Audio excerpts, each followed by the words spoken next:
Colonel, one more time, Colonel. Yung baril po ba, disarma nyo na po siya sa baril, disarma. Hello, sir. Hindi nyo nasasagot yung tanong ko, sir. Nagbibingi-bingihan kayo. Disarma nyo na ba? Hello, sir. Hindi. Sige, di ba? Ayaw tayo marinig niya. Ayaw na. Disarmahan mo namin! Colonel! Colonel! Disarmahan mo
mabasag po muna yung Pinapay vocal. muna, kaya pwede po namin puntahan nyo sa kanilang bahay anytime po.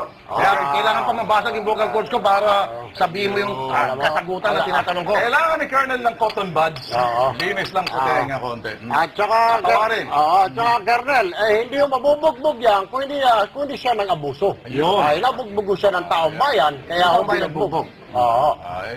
Anyway,